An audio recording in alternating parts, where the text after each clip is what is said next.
Buenos días. Nacionalidad. Perú.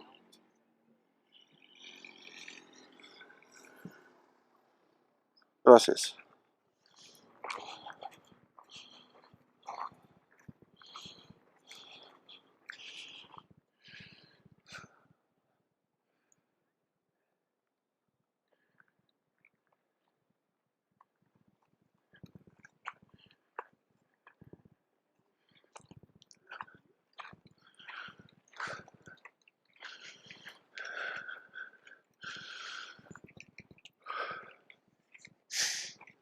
Once more at Puma Punku on the Altiplano of Bolivia.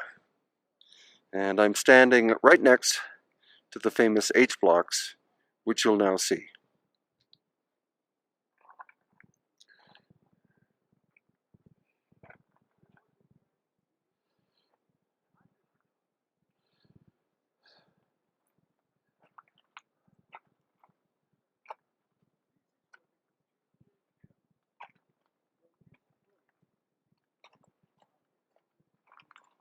And these are what I call the maker's marks. You see the double lintel, and then the single lintel. This repeats over and over again. Here and there, but with this one, those marks are missing.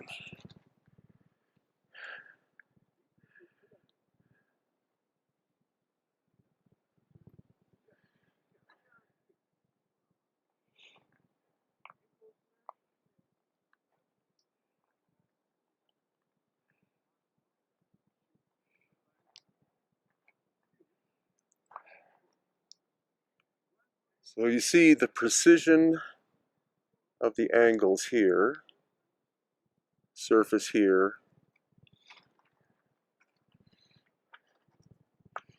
here, but this one was never completed. See the rounded corners.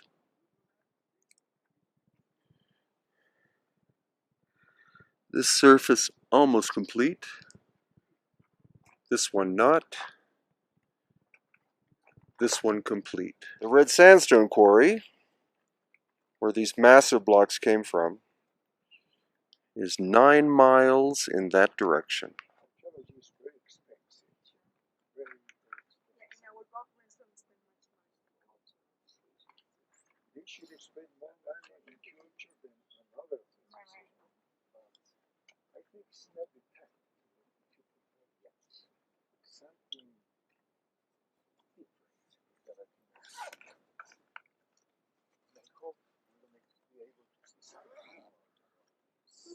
I think each person will see within the. So the surfaces and the magnetism seem to have some relationship. Other people have measured the fact that the gray stone seems to have magnetite in it, but it's not, the magnetism isn't constant or isn't continuous, as in the way it would have been laid down as a volcanic stone. There seems to be a relationship between the surfaces and the angles and the magnetism, which is very mysterious. I often wondered if all that thing where they talk about the pyramid being a big power plant and whatnot, Yeah. if you could go, okay, power plant has some kind of error and an explosion, but those power plants are sort of tied in globally. Mm-hmm. So one goes off and then sets the others off in this worldwide cataclysm or whatever and causes all this destruction, maybe. Yeah, I think so. That's why I wrote my book, Aftershock, about it.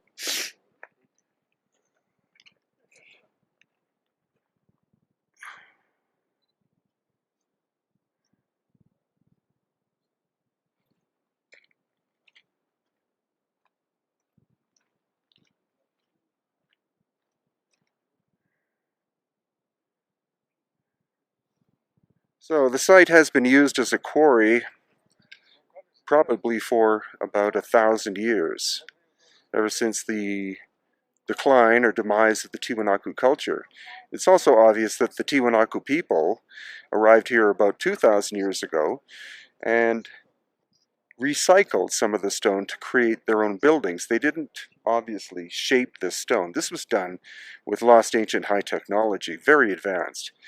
In fact, probably more advanced than what we have today, which is the great mystery.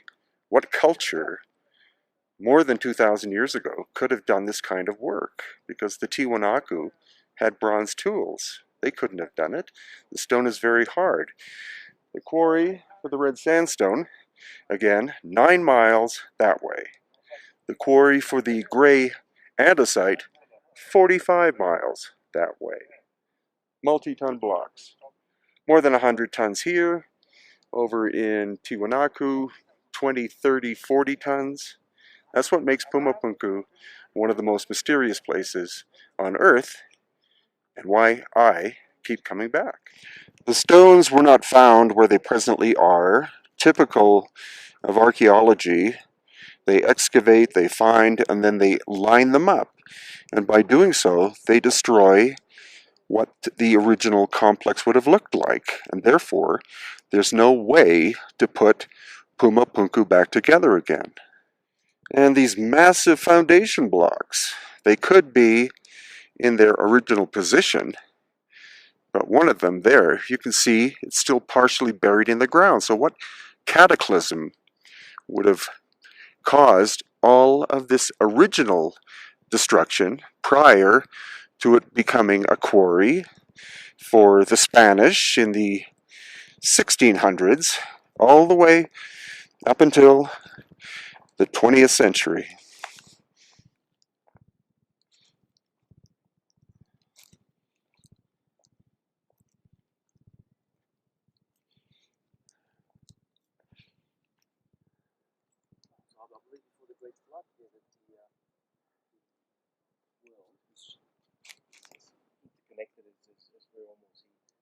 Look at the size of these massive blocks. Okay. Where we go?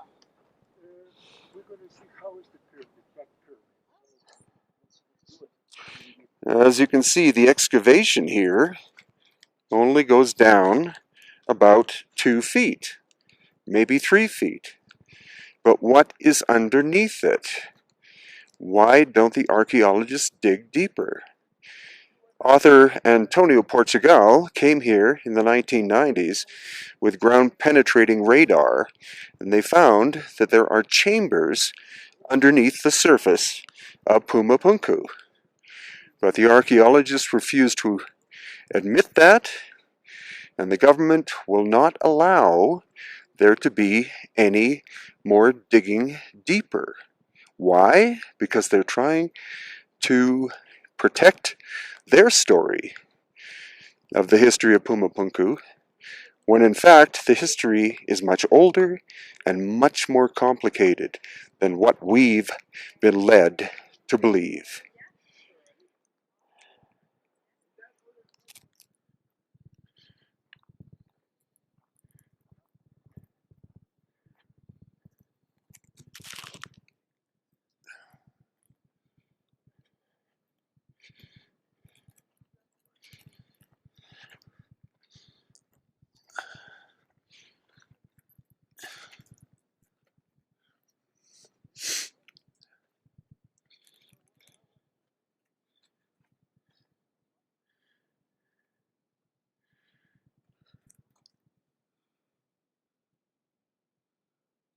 Unfortunately, you can't see, but the Puma Punku complex is off north, south, east, and west by, it looks like something like 17 degrees, which is odd.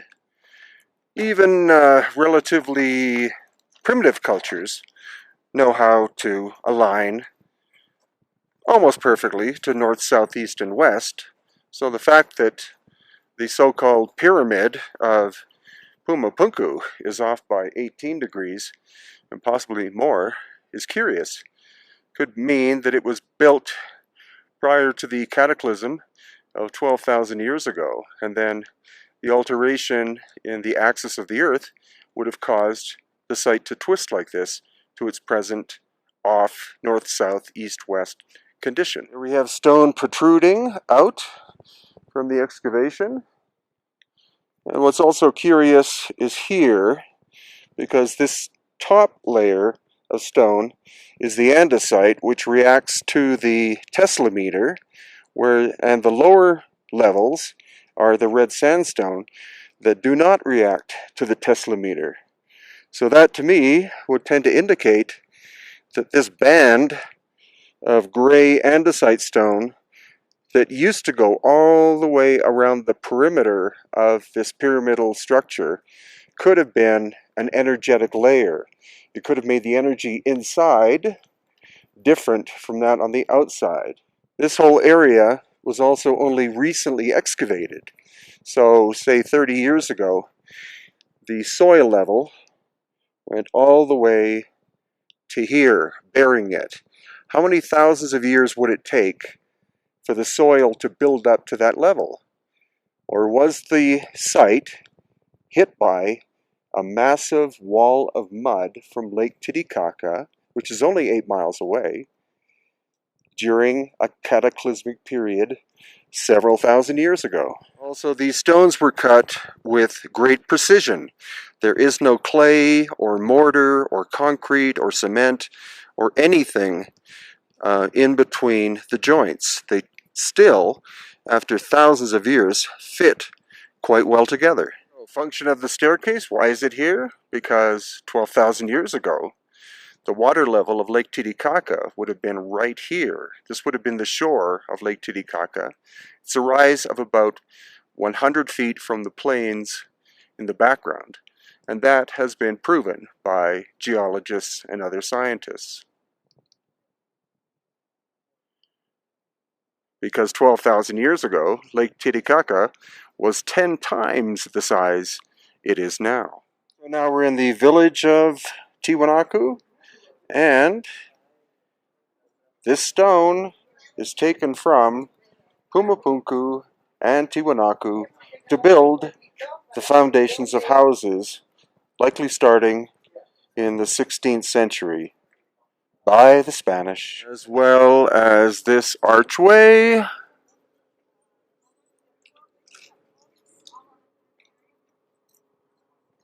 And the entire Iglesia de Tiwanaku, or the Tiwanaku Church, was all basically recycled material from Tiwanaku and Puma Punku.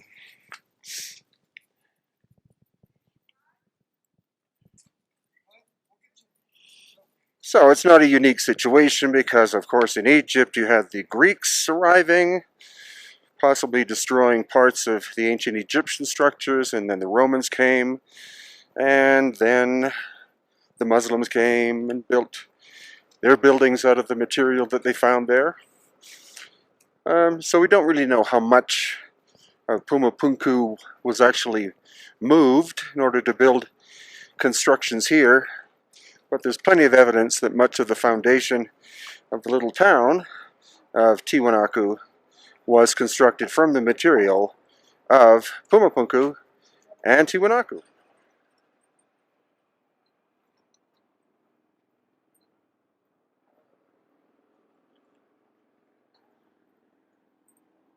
And as a special treat, we're going to see what some people in this little town of Tiwanaku found when they were digging foundations for their homes.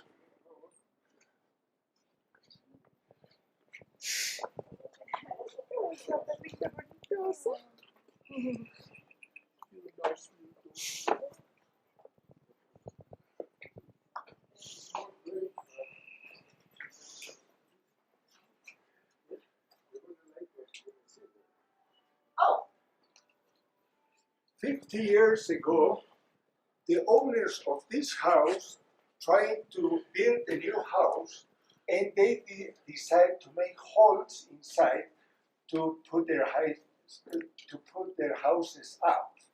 And you know what did they find under this beautiful monolithic?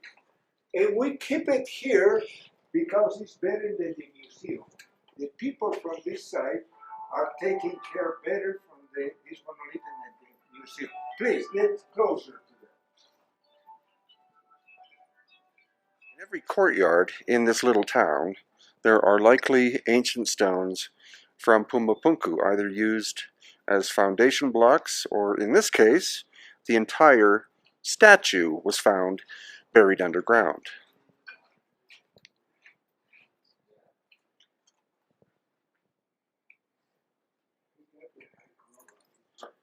This is Tiwanaku in Bolivia.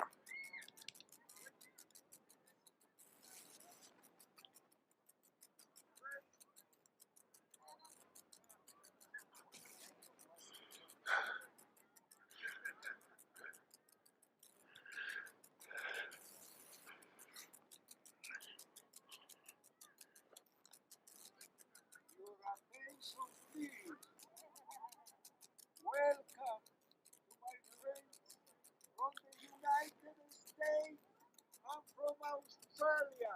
Welcome to Tiwanaku.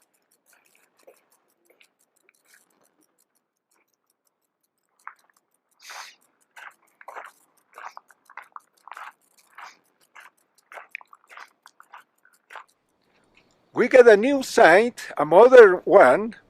I want to explain to you about this pyramid, which one is called Acapana. The size of this pyramid is 190, 134 by 128 meters long and wide. It measures 20 meters up and got 7 terraces. The upper part is very interesting. It used to have a lake, a small lake where the art masters from the past used to just watch the lake to see the stars. Since long time ago, we're trying to rebuild all this pyramid, but it will take maybe 50 more years until we got it finished. When we get in the top, I will show you a tunnel and what that means of that tunnel. So we're going to keep going to the top of the pyramid. Okay, we're on top of the Apana Pyramid, and there you see excavation. And what we're going to actually see is that the archaeologists removed somewhere between 6 and 10 feet of clay soil to reveal the stone structure underneath. Conventional archaeology says that this structure is 1,000 to maybe 1,500 years old, but there's no way that by natural deposition you would get 6 to 10 feet of clay soil deposit in that time period. It's more likely that this was a victim of an ancient catastrophic event of a wall of water and mud coming from Lake Titicaca and burying the structure many, many thousands, possibly 12,000 years ago. So again, you can see the amount of material, as in soil, that was removed.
So two almost identical stones.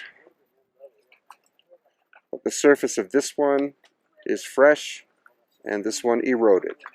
So the one on the right was lying face up, exposed to the weather for thousands of years. The one on the left was lying face down, and that's what protected this beautifully flat surface.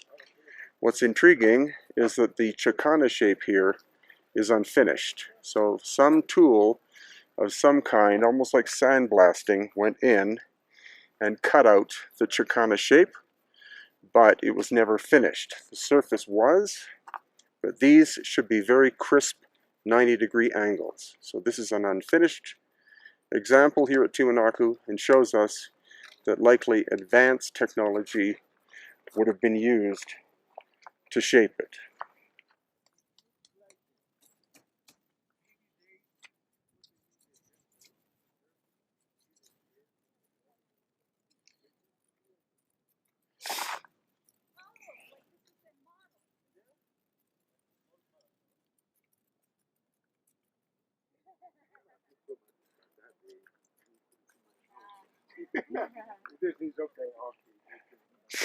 So what caused this stone to snap in half?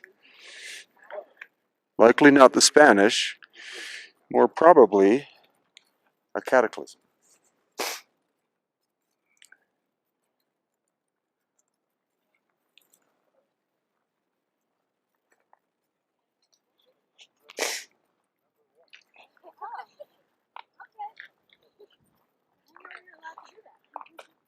Oh, here it is.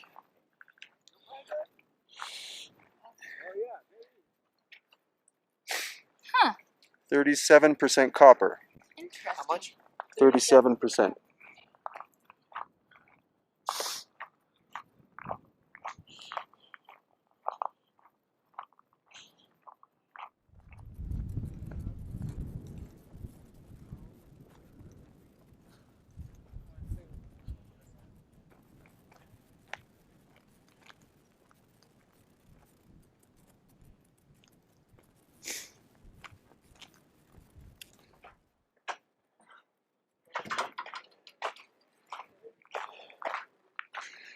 And here we have the bearded god, or ancient teacher, called Wiracocha.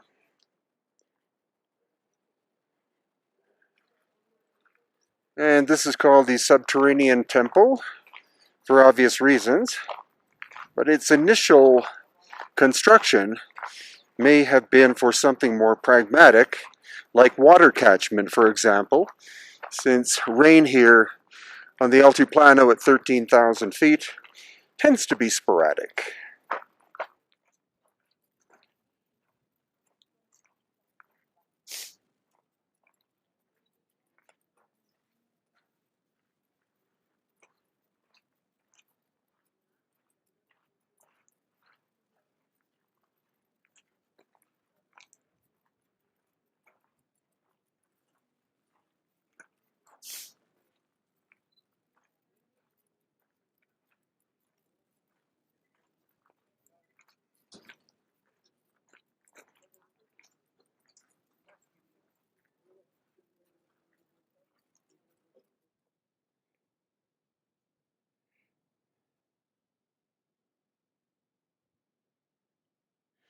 Final destination is the Gate of the Sun, or Puerta del Sol, the most famous thing at Tiwanaku, but not the only one that as you could clearly have seen in all the video prior to this.